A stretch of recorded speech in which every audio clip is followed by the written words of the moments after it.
Hello friends, welcome to my YouTube channel. इस video series में हम class 9th NCERT chapter number 7 triangles के exercises के questions को सॉल्व करेंगे। क्वेश्चंस को हम पूरी तरह से स्टेप बाय स्टेप सॉल्व करेंगे, तो बने रहिए इस वीडियो के साथ। आई होप आप सभी को वीडियो पसंद आएगा। वीडियो पसंद आए तो लाइक, शेयर एंड सब्सक्राइब ज़रूर कीजिएगा। So let's begin.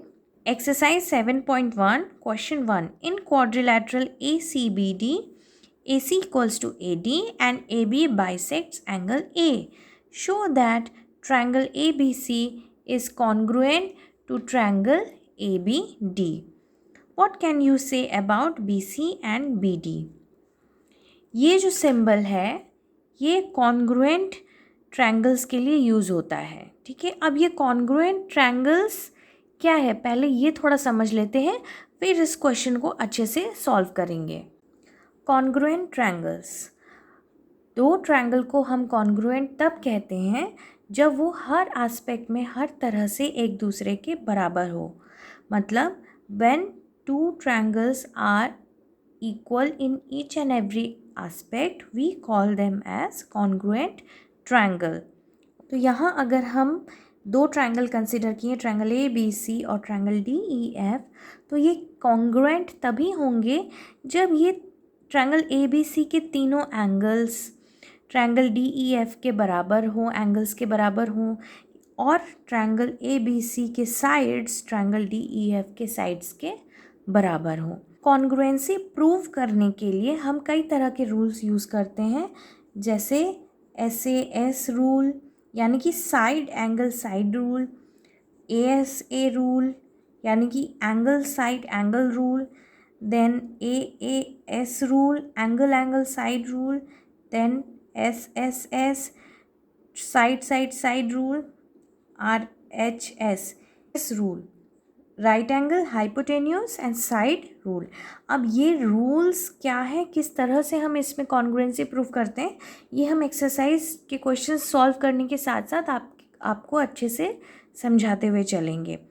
अगर अभी हम इन सब के कॉन्ग्रुएंसी रूल के बारे में डिटेल में बात करेंगे तो कन्फ्यूजन हो जाएगा। तो अब क्वेश्चन की तरफ चलते हैं। सो क्वेश्चन कह रहा है कि in quadrilateral A C B D A C equals to A D, मतलब इस क्वाड्रिलेटरल में ए सी ए डी के बराबर है। ठीक है, और A B bisects angle A, ये ए बी जो लाइन है ये एंगल ए को बाइसेक्ट मतलब एंगल ए को दो इक्वल पार्ट्स में डिवाइड कर दिया, मतलब ये एंगल इसके बराबर है। Show that triangle ABC is congruent to triangle ABD, मतलब ये ट्रायंगल इसके कॉन्ग्रुएंट है। अब इसको हम कैसे प्रूफ करेंगे, तो देखो AC equals to AD, AC equals to AD ये हमें गिवन है, और AB अगर एंगल A को पूरी तरह से बाइसेक्ट कर रहा है तो हम ये कह सकते हैं angle CAB equals angle DAB, क्यों? Since AB bisects angle A, AB bisects angle A। ठीक है, और AB देखो, AB जो लाइन है इन दोनों ट्रायंगल में ये कॉमन है, तो obviously AB equals to AB is common. तो ये तीन इक्वालिटी जो हमें मिली इन दोनों ट्रायंगल में, तो अब देखते हैं क्या ये कोई कॉन्ग्रुएंसी रूल के लिए एप्लीकेबल है। तो AC इक्वल्स टू AD ये एक साइड हो गया, ठीक है, AC इक्वल्स टू AD। अब एंगल CAB, ये दो एंगल बराबर है, CAB इक्वल्स टू DAB ये एंगल हो गया, और ये साइड AB तो ये भी एक साइड आ रहा है। तो अब हम side angle side SAS congruency को चेक करते हैं।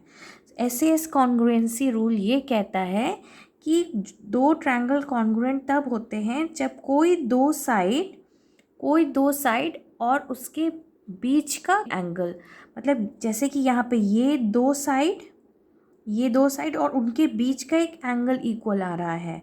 ऐसा नहीं है कि ये दो साइड है और ये कोई इधर का कोई एंगल आ गया इक्वल, उसको हम एस में नहीं ले सकते, ठीक है। तो the sides and the included angle, तो ये बिल्कुल एस रूल को फॉलो कर रहा है, क्योंकि यहाँ जो दो साइड इक्वल हैं ACAD एंड ये AB, उनमें इंक्लूडेड एंगल भी इक्वल है, तो इसलिए by SAS congruence rule triangle ABC is congruent to triangle ABD। अब आगे क्वेश्चन में क्या कह रहा है कि what can you say about BC and BD। तो जब ये दो ट्रायंगल हमने कॉन्ग्रुएंट प्रूफ कर दिया, तो कॉन्ग्रुएंट मतलब हर एस्पेक्ट में इक्वल, तो BC will be equal to BD, BC will be equal to BD। ये इसको हम CPCT भी कहते हैं, corresponding parts of congruent triangles. तो इस तरह से ये दो ट्रायंगल्स हमारे कॉन्ग्रुएंट प्रूफ हो गए, और साथ कॉन्ग्रुएंट प्रूफ होने के बाद BC एंड BD तो इक्वल होने ही है। एक चीज़ ज्योमेट्री के क्वेश्चंस सॉल्व करते वक्त या आपके एग्जाम्स में लिखते वक्त ये ज़रूर ध्यान रखिएगा कि ज्योमेट्री में आप जो भी कर रहे हो उसका रीज़न क्लियरली स्पेसिफाई करो। जैसे AC इक्वल्स टू AD ये गिवन है, ये इक्वल हुआ क्योंकि ये बाइसेक्ट कर रहा है, AB कॉमन है, और कॉन्ग्रुएंसी कौन सी रूल SAS हम लगा रहे हैं। तो मतलब हर स्टेप में आपको रीज़न स्पेसिफाई करना ज़रूरी है, तभी आपको ज्योमेट्री के क्वेश्चंस में प्रॉपरली फुल मार्क्स मिल पाएंगे। आई होप यहाँ तक आपको अच्छे से समझ में आया होगा। वीडियो पसंद आया हो तो लाइक, शेयर एंड सब्सक्राइब ज़रूर कीजिएगा। नेक्स्ट क्वेश्चंस हम अगले वीडियो में सॉल्व करेंगे। Thank you.